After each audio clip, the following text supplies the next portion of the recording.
Kita jumpa di akuntansi keuangan menengah pertemuan 1141 investasi jangka panjang. Ini adalah referensi yang saya gunakan untuk pencatatan penanaman modal dalam obligasi yang dibeli untuk tujuan jangka panjang dicatat sebesar harga perolehannya, yaitu harga beli ditambah dengan biaya pembelian. Apabila obligasi dibeli di antara tanggal pembayaran, maka pembeli membayar harga beli dan bunga berjalan, yaitu bunga setiap tanggal pembayaran bunga terakhir sampai dengan tanggal pembelian obligasi. Sebagai contoh, tanggal 1 Mei terjadi pembelian obligasi oleh Nona Risa, nominalnya 1 juta, bunga 12% dan harga belinya 1 juta. Biaya komisi dan materai Rp25.000. Obligasi bunganya dibayar tanggal 1 Maret dan 1 September. Buatlah jurnal yang diperlukan. Kita lihat di sini ada bunga berjalan dari tanggal 1 Maret sampai tanggal 1 Mei 2/12 kali 12% kali 1 juta nominalnya, jadi ada Rp20.000. Untuk tanggal 1 Mei ini pada saat terjadi pembelian, apabila kita anggap sebagai pendapatan bunga obligasi, maka di sini pendapatan bunga obligasi kita taruh di sebelah debit sebagai bunga berjalan. Jadi penanaman modal dalam obligasi kita debitkan Rp1.025.000 dari harga beli ditambah dengan biaya pembelian. Jadi Rp1.025.000. Jadi kas yang kita keluarkan adalah Rp1.045.000. Apabila dianggap sebagai piutang bunga obligasi, maka pendapatan bunga di sini yang di sebelah debit diganti menjadi piutang bunga obligasi Rp20.000. Kas yang dikeluarkan sama.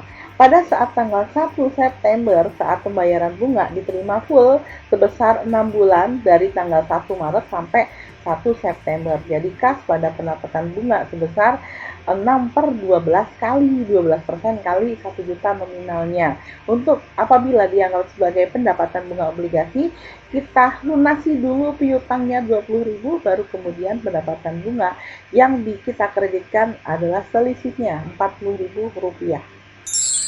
Selanjutnya kita lihat untuk disagio. Apabila di sini obligasi dibayar dengan harga belinya Rp966.000 termasuk komisi dan materai. Nah, bunga obligasi sama dibayarnya, tapi di sini tanggal 1 Januari dan 1 Juli. Tanggal 31 Desember 2022 di sini obligasi dilunasi oleh perusahaan. Nah, di sini bunga berjalan 2/12 dari tanggal 1 saat terjadi terakhir pembayaran bunga sampai pembelian obligasi 2/12 kali 12% kali 1 juta. Oke. Kemudian disagio kita hitung dari selisih. Karena di bawah nominal berarti ada disagio sebesar selisihnya, yaitu Rp34.000.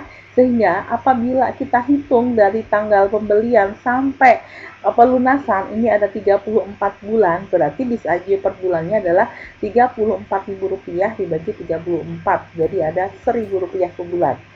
Untuk pembelian obligasi 1 Maret di sini, penanaman modal obligasi sebesar harga belinya di sini. Kemudian pendapatan bunga sebesar bunga berjalan, kas yang keluar tinggal ditambahkan Rp986.000. Kemudian saat penerimaan bunga di sini kita mendapatkan kas dari pendapatan bunga full 6/12 kali 12% kali nominal 1 juta. Tanggal 31 Desember kita buat adjustment mencatat bunga 6 bulan, ya 6 bulan dari tanggal 1 Juli sampai dengan tanggal 31 Desember dibuat AJP. Piutang bunga pada pendapatan bunga di sini Rp60.000 ya, karena belum tanggal 1 belum mendapatkan ya di sini. Kemudian yang kedua adalah mencatat amortisasi disagio dari tanggal 1 Maret sampai tanggal 31 Desember, jadi 10 bulan.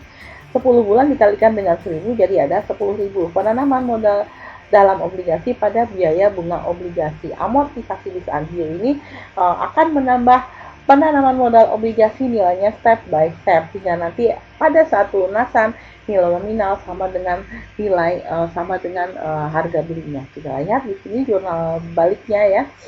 Tanggal 1 Januari di sini kita buat jurnal balik. Ini jadi dibaliknya dari AJP di sini pendapatan bunga pada piutang ya, debit taruh kredit taruh di debit.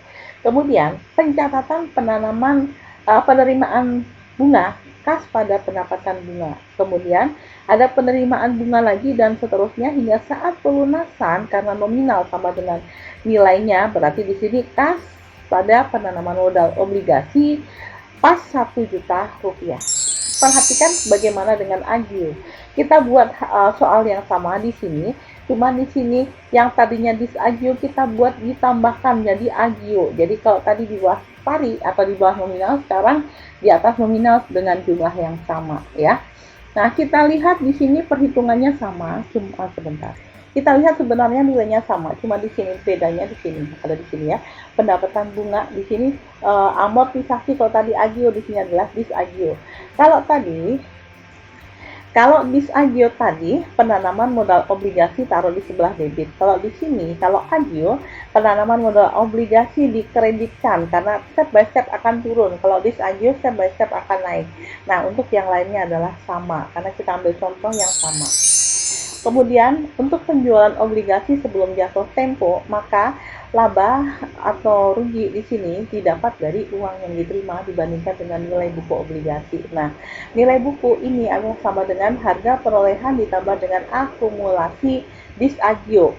Ini apabila disagio ya. Tapi kalau di sini agio berarti harga perolehan obligasi dikurangi dengan akumulasi agio pada tanggal penjualan, karena agio kan step by step akan dikurangi, kalau disagio step by step akan dinaikkan, maka akan ditambahkan.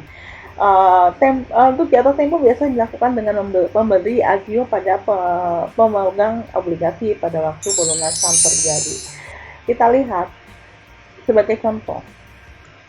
Contoh tanggal 1 Maret terjadi pembelian obligasi, nominalnya sama, bunga 12, ini soalnya sama ya. Ini di sini tanggal 1 April obligasi dijual seharga Rp1.005.000 sesudah dikurangi komisi dan lain-lain. Buatlah jurnal yang diperlukan. Kita lihat ya, untuk harga perolehannya Rp1.034.000 di sini. Amortisasi agio dari tanggal 1 Maret sampai tanggal ini dari sini ya, sampai tanggal 31 Desember ini 10 bulan dari tahun 20 ya, 2020 10 bulan, berarti 10 kali 1000. Tahun 2021 ya, 2021 sebentar.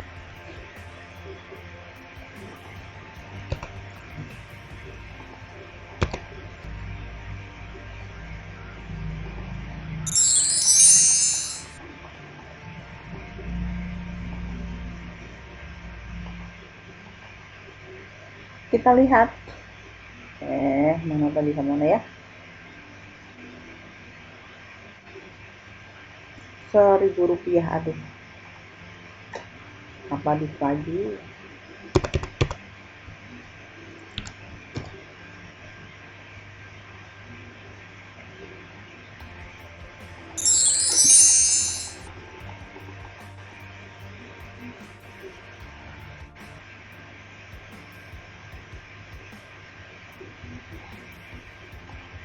Aduh.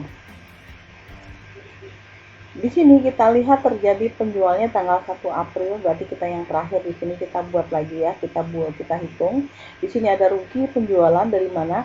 Ini harga perolehan ditambah dengan dikurangi amortisasinya. Untuk yang agio nilai bukunya ini menjadi Rp1.009.000 dan harga jualnya kita lihat Rp1.005.000, jadi rugi penjualan Rp4.000.